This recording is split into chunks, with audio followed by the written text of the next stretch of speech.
உண்மையில் எதற்காக ஓடிக்கொண்டிருக்கிறேன் அப்படின்னு திரும்பி பாருங்க. காலையில எந்திரிச்ச உடனே நான் ஏன் படுக்கையை விட்டு எந்திரிக்கணும், அப்படியே ஏன் செத்து போக கூடாது? உங்களை நீங்களே கேட்டு பாருங்க.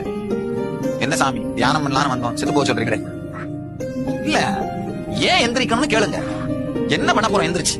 உடனே என்ன வரும்? இல்ல வேலைக்கு போகணும், இதை பண்ணணும், அதை பண்ணணும், பொண்டாட்டி பிள்ளையை பார்க்கணும் அப்படிலாம் வரும். அதெல்லாம் எதுக்காக? ஆழ்ந்து இந்த ஒரு விஷயத்தை ஆழ்ந்து சிந்தனை செய்யுங்கள். எதுக்காக? ஏதாவது ஒரு விதத்துல பார்த்தா இல்ல கல்யாணம் பண்ணிட்டுமே கிடையாது அப்படின்லாம் யாரும் செய்யறதே கிடையாது. நல்லா தெரிஞ்சுக்கோங்க. சும்மா கல்யாணம் பண்ணிட்டு யாரும் செய்யறது கிடையாது. இப்பவும் அந்த உறவினால் ஏதாவது ஒரு விஷயம் நமக்கு இருக்குன்றதுக்காக தான் செய்வோம். வெறுமனே கல்யாணம் பண்ணிட்டு செய்யறது கிடையாது. அந்த மாதிரிலாம் யாரும் வாழ்றது கிடையாது. பெண்ணுக்கு பாதுகாப்பு தன்மையும் ஆணுக்கு சுகமும் இருப்பதனால தான் அந்த திருமணம் உயிரோடு இருக்கு. அப்படி இல்லைன்னா என்ன பண்றாங்க? சரி, நீ உன் வேலையை பாரு, நான் என் வேலையை பாக்குறேன், முடிஞ்சிருது. ஆழ்த்து பாருங்க. எதை தேடுகிறோம்?